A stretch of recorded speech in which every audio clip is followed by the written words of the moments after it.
오늘 본문은 그 후에라는 단어로 시작이 되었습니다. 그 후는 언제일까요? 바로 지난주 살핀 것처럼 닫힌 방에 숨어 있었던 제자들이 부활하신 예수님을 목격한 바로 그 후입니다. 예수님은 직접 자신의 손에 못자국과 그리고 옆구리에 창자국을 내보이시며 이제 믿음 없는 자가 되지 말고 믿는 자가 되라. 그리고 평강이 너에게 있을 것이다 말씀해 주셨습니다. 바로 그 후의 이야기입니다. 제자들은 이제 예루살렘을 떠나 갈릴리 지역 디베랴 바다에 왔습니다.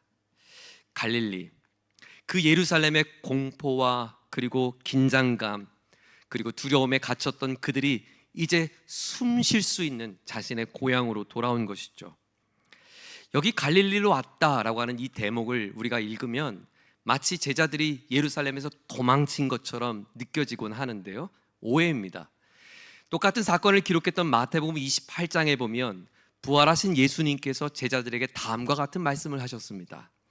갈릴리로 가라. 거기서 나를 보리라.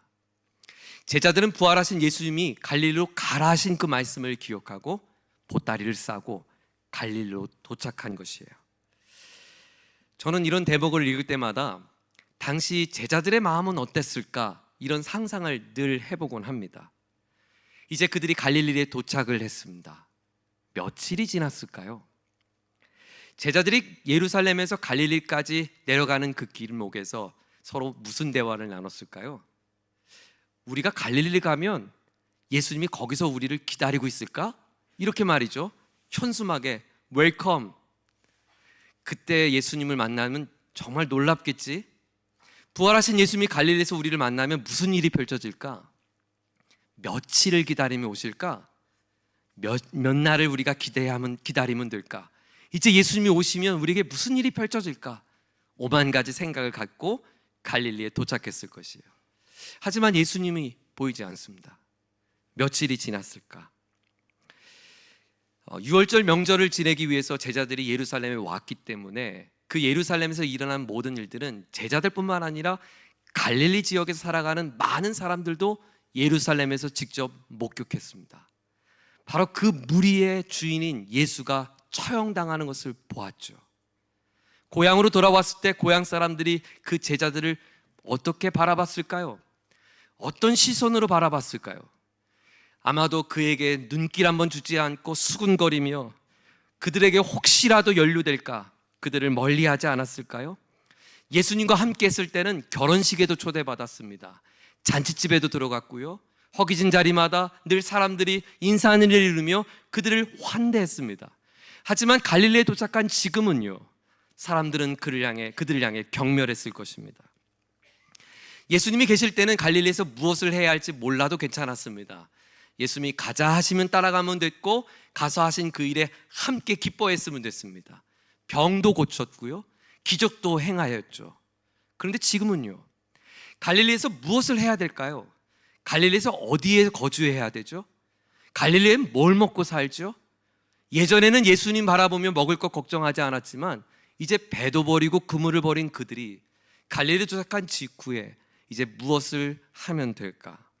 아마 지금 당장 먹고 사는 것조차도 갈피를 못 잡은 모습 아니었을까요?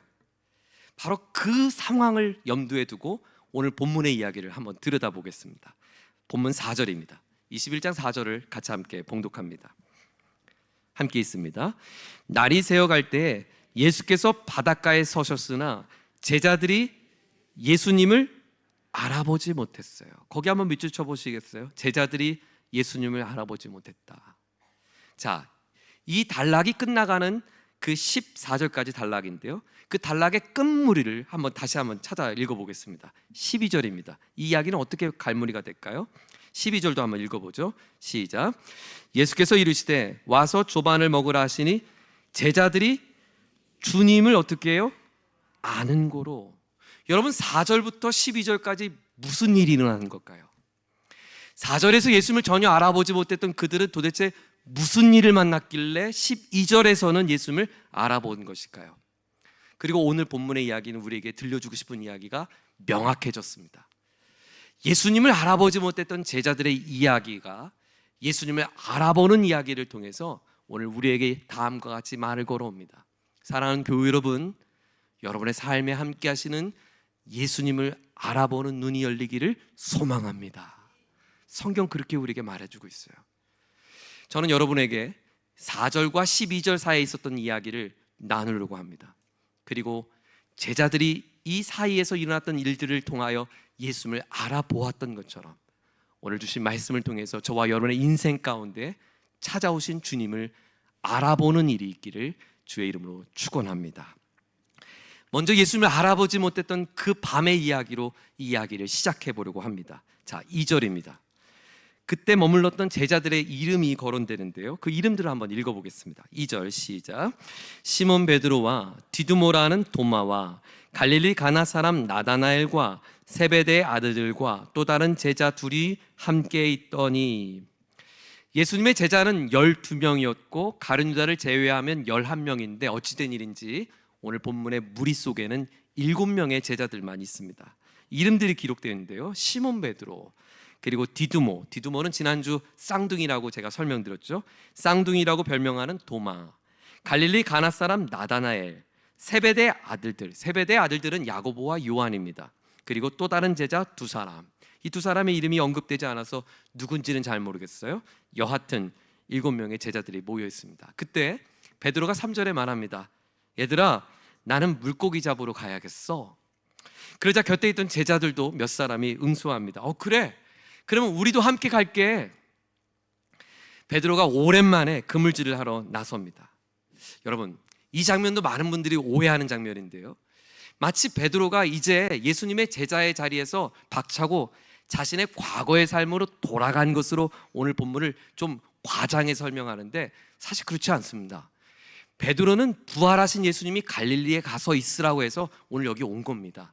그리고 지금 물고기 잡으러 간 건 그 7명이 끼니를 채워야 했기 때문이죠.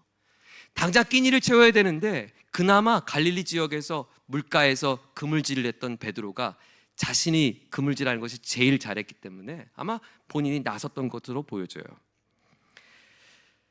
그날 밤이었습니다. 너무 오랜만에 그물질을 해서 그랬을까요? 3년 만에 해서 그랬을까요? 어찌된 일인지 그 익숙한 호숫가였는데 밤새도록 그물을 던졌는데 허탕을 치고 말았습니다.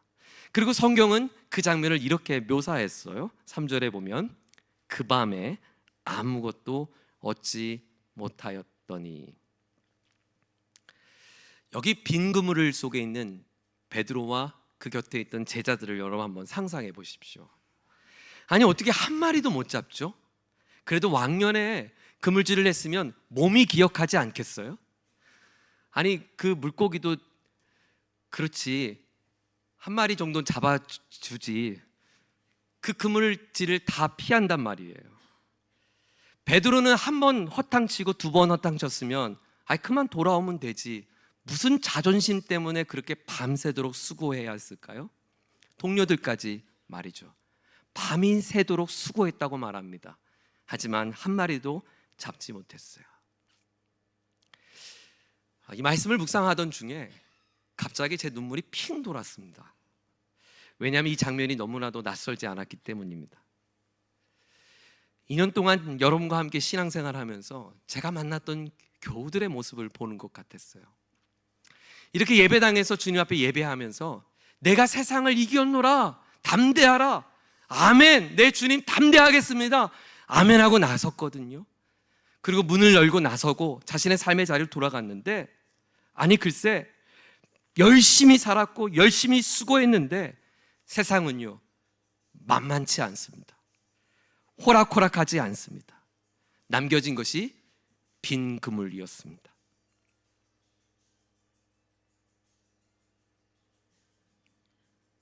알림이 울리는 것 같아요. 좀 도와주세요. 노력하지 않은 게 아닙니다. 열심히 살아보려고 밤새도록 수고했습니다. 그런데 계산기를 두드리고 나보니 여전히 빈 그물입니다. 나이는 점점 들고 힘은 점점 잃어가고 아이들은 몰라본 채 훌쩍 커버렸습니다. 그리고 그 밤에 아무것도 얻지 못한 제자들의 모습은 마치 우리 교우들의 모습처럼 느껴졌어요. 열심히 최선을 다해 2025년을 살아냈거든요. 그런데 2025년의 끝자락에 왔던 우리들의 삶의 자리에 마치 내 손에 남겨진 것이 없는 것처럼 느껴지는 대목이에요. 바로 그때 성경은 우리에게 중요한 정보를 하나 들려줍니다. 너무 중요하니까 다 같이 한번 읽어보겠습니다. 4절입니다. 함께 봉독합니다. 시작. 날이 새어갈 때 예수께서 바닷가에 서셨으나 제자들이 예수인 줄 알지 못하더라. 사랑하는 여러분, 예수님이 이미 이 바닷가에 서 계셨다고 말합니다. 언제요?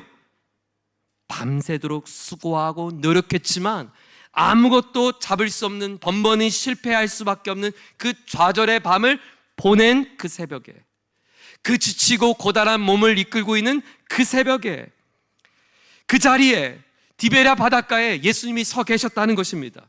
중요한 건 예수님이 서 계셨는데 제자들이 알아보지 못했다는 것입니다. 이들은 예수님의 부활을 목격했습니다. 못자국을 보았습니다. 장자국을 보았습니다. 예수님의 육성을 들었습니다. 그리고 예수님의 부르심에 따라 갈릴리까지 왔습니다. 하지만 오늘 그들의 일상의 삶으로 돌아왔던 그 삶의 자리에는 예수님을 전혀 알아보지 못했더라. 사랑하는 여러분, 오늘 성경은 우리에게 고발해 줍니다. 제자의 실패는 빈 그물이 아니라 바로 그 처량한 그 밤에 나와 함께 하셨던 예수님을 보지 못했던 것, 그것이 진짜 실패라고요. 사랑하는 교회 여러분, 인생의 진짜 실패는 오늘 저와 여러분의 통장의 잔고가 빈 것이 실패가 아니라 그 깊은 칠흑같이 어두운 밤을 보내며 고된 마음을 이끌고 살아가는 나의 삶의 그 자리 속에서 여전히 하나님이 함께 계셨는데, 주님이 나를 지켜보고 계시는데, 주님이 알고 계시는데 나의 인생의 삶을 주님께 맡겨드리지 못한 채 여전히 그 밤을 홀로 보내고 있는 그 순간이 바로 진짜 실패라고 성경은 우리에게 들려줍니다. 그렇습니다. 그 밤에 제자들은 주님을 알아보지 못했습니다. 그러나 더 중요한 사실이 있습니다. 제자들은 주님을 알아보지 못했지만 그 자리에 계신 예수님은 한 번도 제자들 향해 시선을 떼지 않았다는 것입니다. 그들이 빈 구멍이 있는 그 순간에, 그들이 처량한 밤을 보내고 있는 그때에 3년 동안 수고해서 예수님을 따라갔지만 허무하고 자신의 삶의 빈털터리가 된 것 같고 이제 먹고 사는 것조차 막막해하는 그 바닷가에, 그 두려운 밤에 내가 이것을 잡아야만 7명의 제자들이 끼니를 채울 수 있다고 하는 두려움과 절박함으로 그 밤을 보내고 있는 제자들을 향하여 주님은 시선을 떼지 않았다는 것입니다. 사랑하는 교회 여러분, 지난 2025년을 여러분 열심히 살아오셨습니다. 12월 여기까지 살아오신 거 잘하셨습니다. 귀하십니다. 그러나 지금 내가 열심히 살아냈지만 내 삶에 남겨진 것이 없는 것처럼 처량하다고 느껴지십니까? 여러분 기억하십시오. 요한계시록 1장에 말씀하신 것처럼 여호와께서는 불꽃 같은 눈으로 여러분을 바라보고 계시며 여호와의 발걸음이 여러분의 함께 동행하고 계시며 여호와의 많은 음성이 여러분의 삶을 오늘도 들려주고 있음을 믿으시기를 바랍니다. 그러므로 그 기쁜 밤에 오늘 저와 여러분이 해야 할 일은 한 가지입니다. 나의 빈 그물을 가지고 주님 앞에 나와 이렇게 고백하는 것입니다. 주님, 나의 그물이 비어 있습니다. 내 힘으로 살아봤지만 빈 그물이 내 힘으로 채워지지 않음을 이제 알았습니다. 주님, 도와주십시오. 오늘 그 고백이 여러분의 고백이 되기를 주의 이름으로 축원합니다. 그 깊은 밤, 예수님을 알아볼 수 없었던 제자들이 동이 트는 그 새벽녘 주님을 알아보기 시작합니다. 이제 주님을 알아보는 새벽을 함께 살펴보시죠. 5절에 빈 그물의 제자들에게 예수님께서 말을 거십니다. 얘들아, 너에게 고기가 있느냐? 저는 이 대목을 읽으면서 궁금하더라고요. 얘들아, 이걸 헬라어로는 뭐라고 써놨을까? 그래서 보니까 깜짝 놀랐어요. 꼬맹이 아이들을 향해서 말을 할 때 파이디온이라고 말하거든요. 그 어린 아이들이에요. 그런데 예수님께서 제자들에게 뭐라고 칭했냐면 파이디아, 얘들아. 제가 두 자녀가 있는데 큰 아이가 고등학교 2학년입니다. 둘째가 고등학교 1학년이 되고요. 아이들이 꽤 컸잖아요. 그런데 집에 가면 부모님이 저를 보고 뭐라고 그러시냐면 어머니가 강아지 왔냐고 그래요. 아니 지금 내가 내 아들 딸이 고등학생이 됐는데 아직도 저를 강아지라고 불러요. 개도 아니고. 아이, 그게 어미의 마음이에요. 아비의 마음이에요. 자녀를 결혼시켜도요 여전히 내 품의 아이죠. 그 장면이 생각이 나는 거예요. 얘들아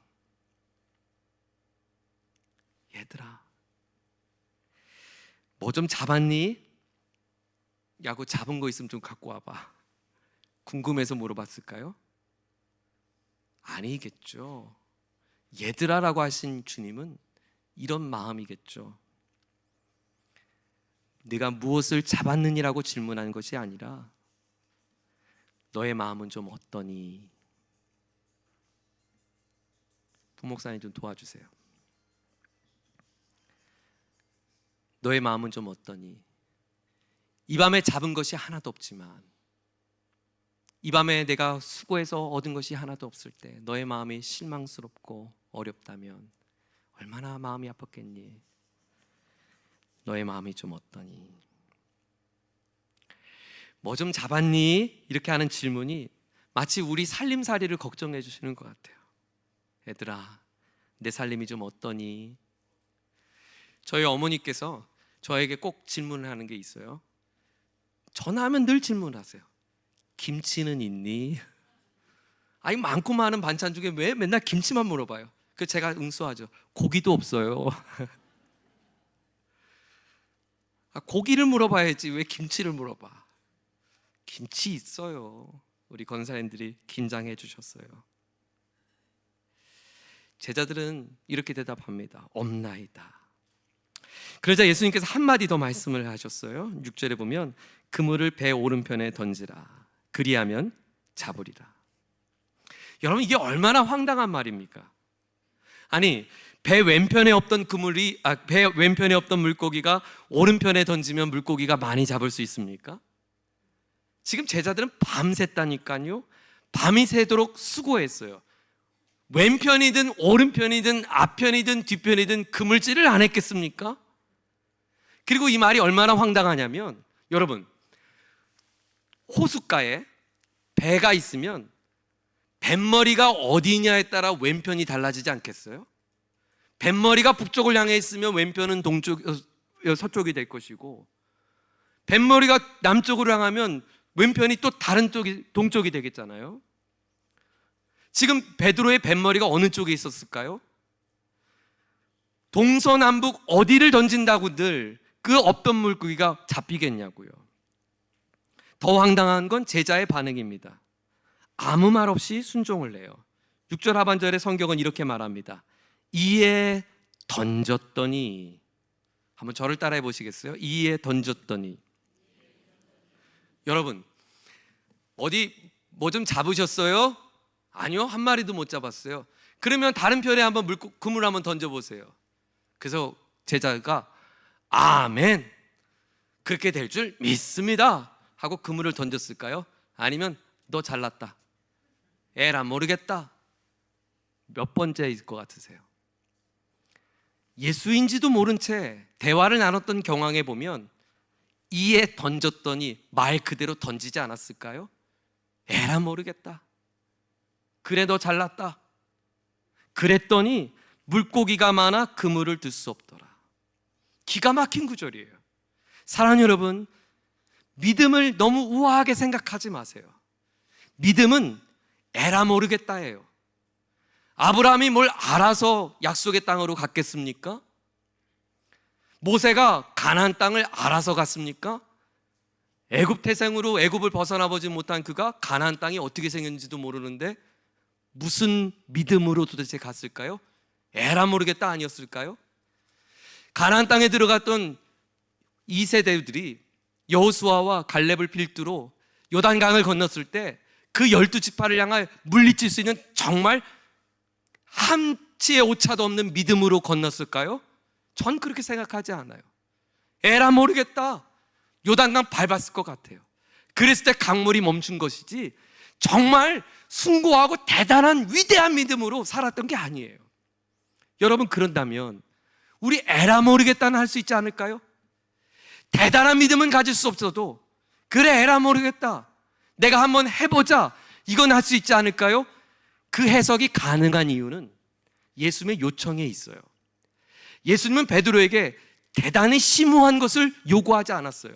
네가 뱃머리를 돌려서 2시간 동안 열심히 돌을 저어서 저 깊은 곳에 가서 더 좋은 그물을 가져다가 거기 그물질을 하면 많은 물고기가 잡을 수 있을 거라고 요청하신 것이 아니라, 지금 베드로가 아무런 노력도 하지 않아도 충분히 가능한 일을 말씀하셨어요. 왜요? 밤새도록 이쪽도 던져보고 이쪽도 던져봤으니까 여기 한번 던져보는 것은 식은 죽 먹기거든요. 걷어들이는 것은 어렵지만 던지는 것을 할 수 있거든요.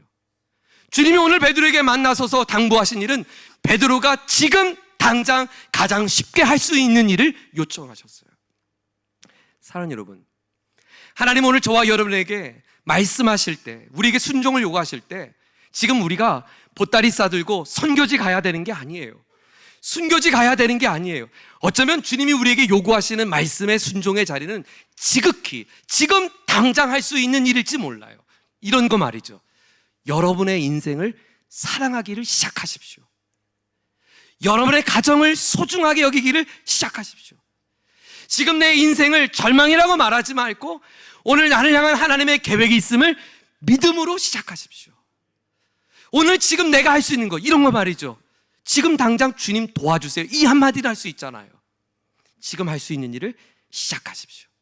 그러면 하나님이 여러분의 빈 그물에 채워주는 놀라운 은혜를 베풀어 주실 줄 믿습니다. 어제였어요. 제가 우리 교회 부임한 지 벌써 2년이 지나서 머물고 있는 사택도 재계약을 해야 되는 상황이 되었습니다. 집값이 올라서 5% 인상을 해야 된 상황이에요. 집주인을 만났습니다. 근데 금요일날 설교 때 제가 이런 설교 대목을 했습니다. 여러분, 말 한마디가 공기를 바꿉니다. 그래서 제가 순종하는 마음으로 집주인을 뵈자마자 한 해 동안 너무너무 수고 많으셨지요? 그랬더니 그 집주인께서 눈물을 그렁그렁 하시는 거예요. 제가 목사인 걸 알거든요. 그래서 중개사무소 사장님에게 양해를 드리고 우리 같이 셋이서 기도 한번 하자고, 제가 기도해 드리고 싶다고. 너무 좋대요. 그래서 온 마음과 뜻과 정성을 다해 기도를 했습니다. 그러자 놀라운 일이 났어요. 목사님, 계약 그대로 진행하시죠. 끝나고 제가 너무 기뻐서 장로님께, 재정 장로님께, 장로님 은혜가 임했습니다, 목사님 수고하셨습니다, 그러더라고요. 여러분, 그건 할 수 있잖아요. 여러분이 계약 숫자를 못 바꿔도 여러분이 마주하는 집주인에게 복을 빌어줄 수는 있잖아요. 주님이 우리에게 믿음으로 살라고 하는 것, 에라 모르겠다는 지금 여러분 대단한 일을 하는 게 아닙니다. 그 사랑의 시작, 그 섬김의 시작. 그럴 때 주님은 우리를 통해 일하기 시작합니다.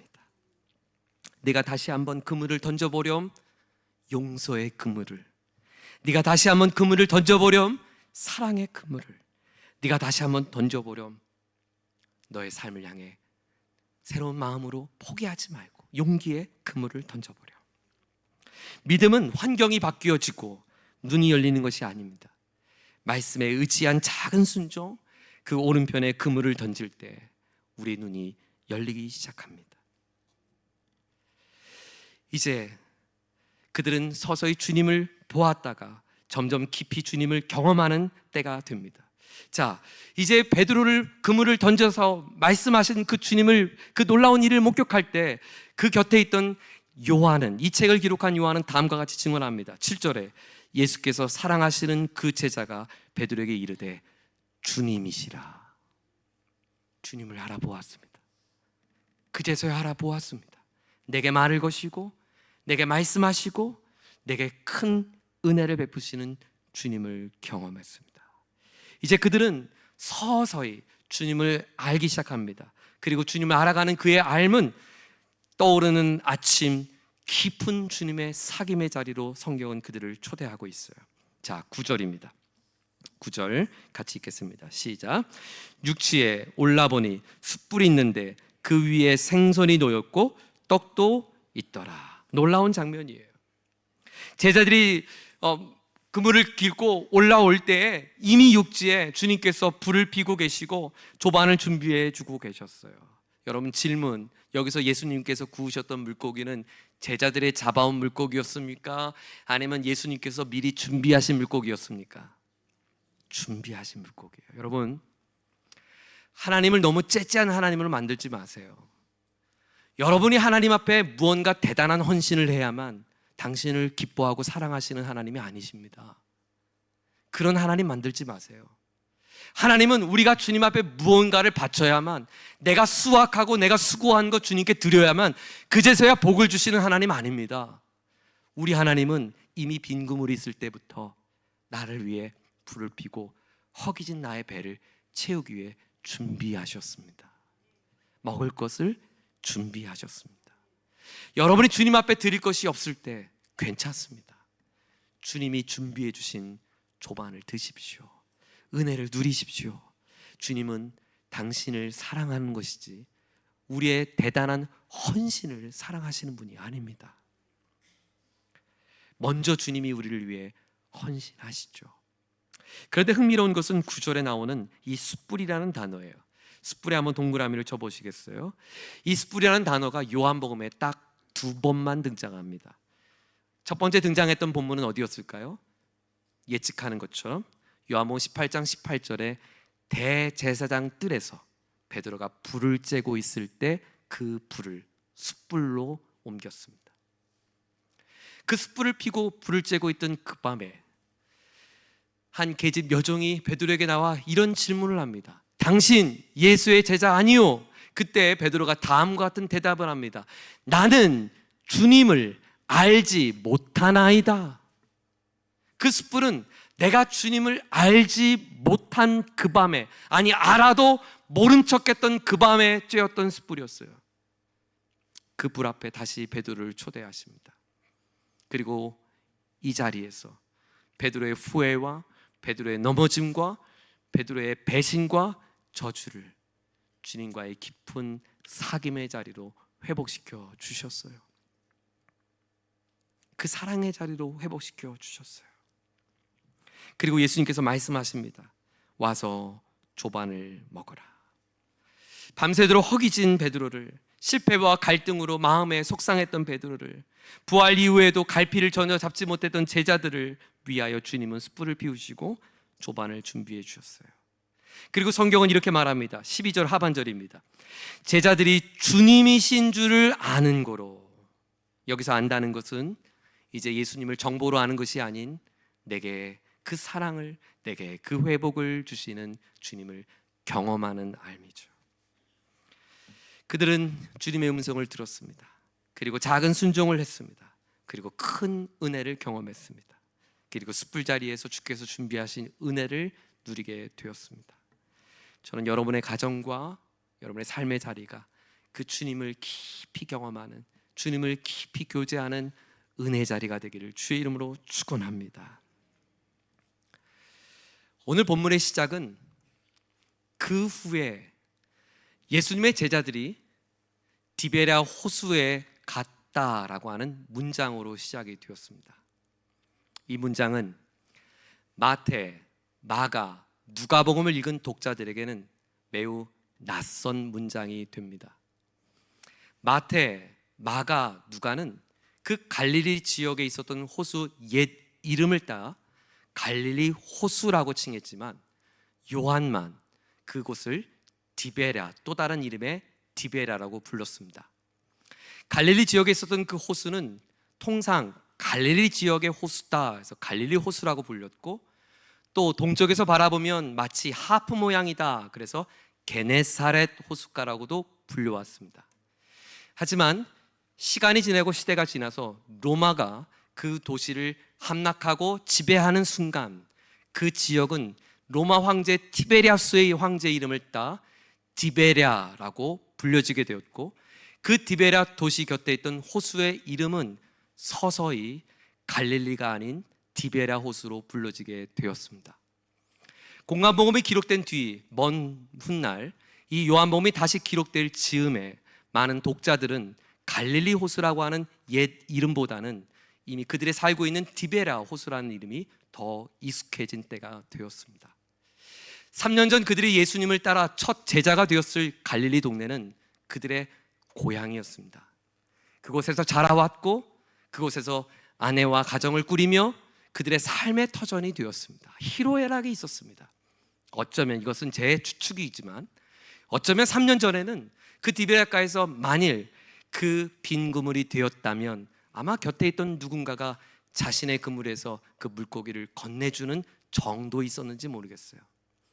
하지만 3년이 지난 지금은 디베랴의 호수는 더 이상 옛 이름 갈릴리 이름이 읊혀지지 않는 로마 황제의 법령과 로마 황제가 다스리는 세상의 법과 로마 황제의 세상의 통치가 군림하는 도시가 되었습니다.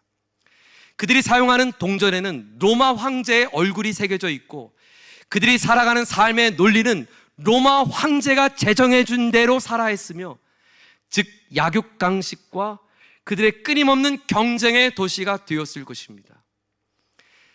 제자들이 밤새도록 수고하며 빈 그물임에도 불구하고 동튼 아침 그 그물을 놓지 못한 이유는 어쩌면 지금 디베랴 호숫가에는 나의 빈 그물에 더 이상 물고기를 채워줄 만한 정보, 그리고 사랑도, 그리고 인정도, 따뜻함도, 환대가 사라졌기 때문인지 모르겠습니다.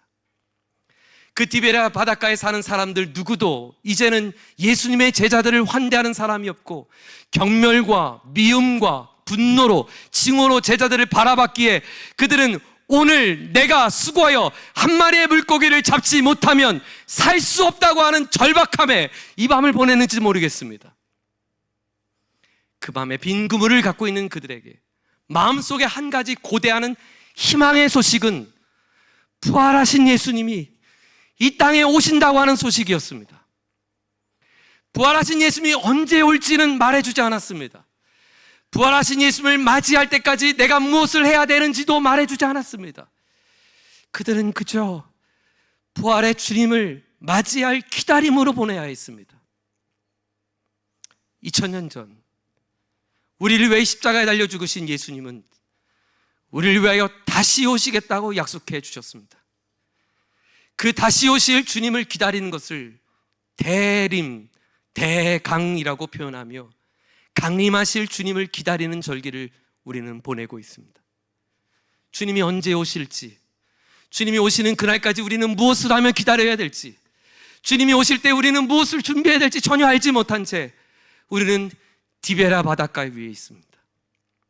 하나님의 나라의 이야기를 얘기하는 예배를 드리지만 이 예배당을 나서는 여러분의 삶의 자리는 이 세상의 법령이 다스리고 세상의 사람들이 살아가는 가치관이 다스리고 세상 사람들이 추구하는 인생의 삶의 자리를 벗어날 길 없는 고된 인생을 우리는 살아야 합니다.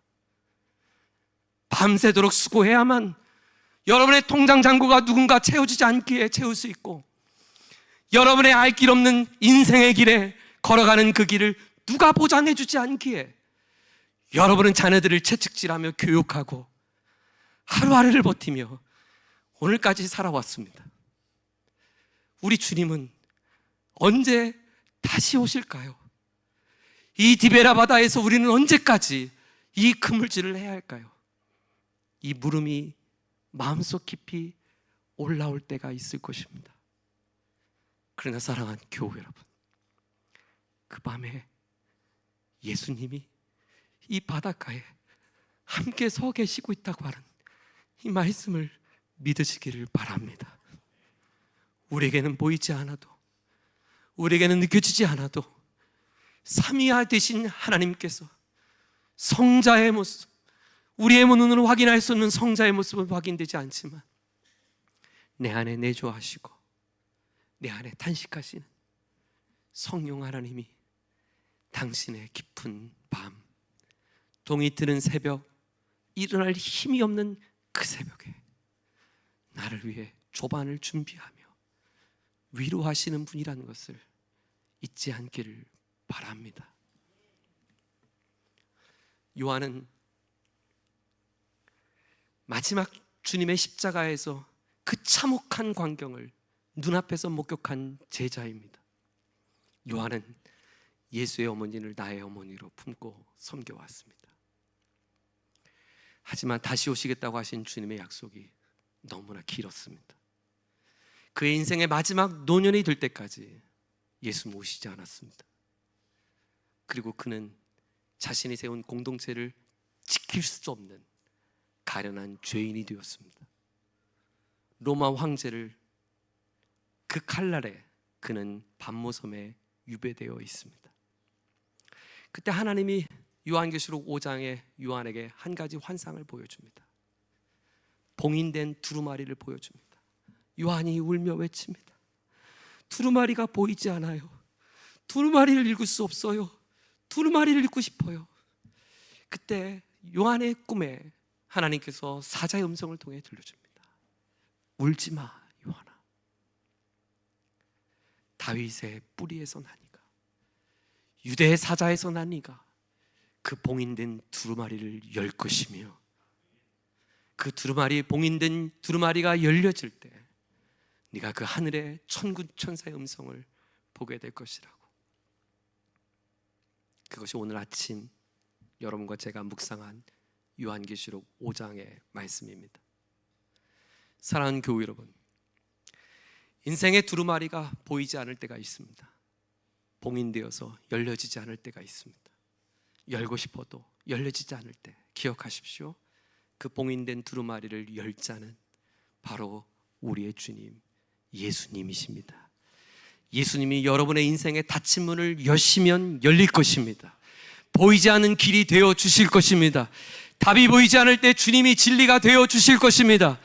그리고 주님은 이 밤에, 이 새벽에 디베랴 호수 갈릴리에 오신 것처럼 곧 우리에게 오실 것입니다.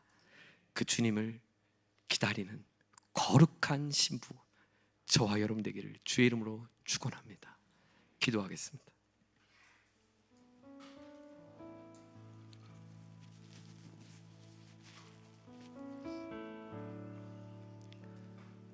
여러분의 숨죽여 살았던 디베랴 호수는 어떤 모습이었습니까?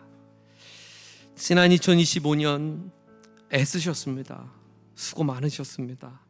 감사합니다. 귀한 믿음 포기하지 않고 걸어오신 것 잘하셨습니다. 때로는 내 인생에 차야 될 것 같은 그물이 채워지지 않고 이른 아침 맞이하는 것이 두려울 때가 있죠. 네, 맞아요. 우리는 그 두려움에 있습니다. 그런데 그때 주님이 내 곁에 있다는 것, 그리고 주님께서 내 곁에서 작은 순종을 요청하신다는 것 잊지 말고 주님의 마음에 여러분의 발걸음이 옮겨지기를 원합니다. 오늘 이 아침 주님 앞에 한번 이런 고백을 드려봤으면 좋겠어요. 주님, 제 빈 그물을 가지고 왔습니다. 주님이 차려주신 조밥 먹으러 왔습니다. 주님이 위로해 주시는 그 위로받고 싶어서 왔습니다. 주님이 도와주시는 손 붙잡고 싶어서 왔습니다. 하나님, 이 아침에 우리를 일으켜 세워주셔서 다시 한번 동이 트는 2026년도를 주님과 함께 믿음으로 맞이하게 하여 주시옵소서. 우리 다 같이 한번 한 음성으로 기도하겠습니다. 함께 기도합니다. 하나님 아버지, 인생의 빈 그물을 가지고 온 주의 권속들을 위로해 주시고 불쌍히 여겨 주시옵소서. 사랑을 베풀어 주시옵소서. 고단한 저들의 손과 마음을 위로해 주시고 안아주시고, 내 딸아, 내 아들아, 와서 조반을 먹으라. 내가 너에게 평안을 주기 원한다 말씀하시는 그 주님의 위로를 경험하는 이 아침이 되게 주옵소서. 하나님, 손에 잡히지 않고 길이 보이지 않고 답답함과 두려움이 찾아올 때 이 기쁜 밤에 이미 와 서 계시는 예수님을 보게 해 주옵소서. 주님은 약속대로 다시 오셨습니다. 제자들에게 3번이나 나타내 보이셨습니다. 그 주님 곧 오실 줄 믿습니다. 인생의 하나님, 이 치르게 어둠 속에 찾아오셔서 우리를 건져 주시옵소서.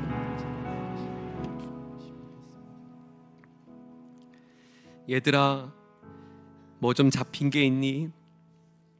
내 손에 들려진 것 아무것도 없는데 괜찮아? 힘들지 않아? 힘들었지? 와서 조반을 먹으렴. 오늘 우리에게 그 따스한 음성으로 초청해 주시는 주님을 바라봅니다. 오늘 예배하는 사랑하는 교우들의 인생의 배 위에 오르셔서 저들의 빈 그물이 하나님의 은혜로 풍성하게 채워줄 수 있도록 도와주시옵소서.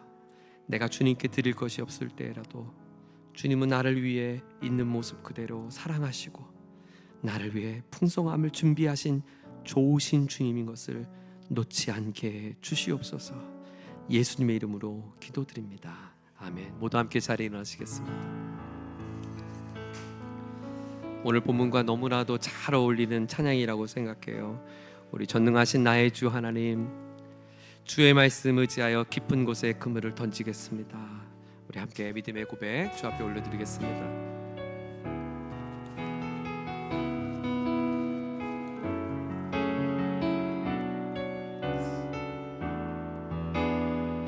전능하신 나의 주 하나님, 전능하신 나의 주 하나님은 아멘. 눈치 못하실 리 전혀 없네. 우리의 모든 간구도, 우리의 모든 생각도, 우리의 모든 꿈과 모든 소망도 신실하신 주님, 신실하신 나의 주 하나님은 우리의 모든 괴로움을, 우리의 모든 괴로움 바꿀 수 있네. 불가능한 일 행하시고 죽은 자를 일으키시니 그를 이길 자 아무도 없네. 주의 말씀 의지하여 깊은 곳에 우리 그물을 던지십시다.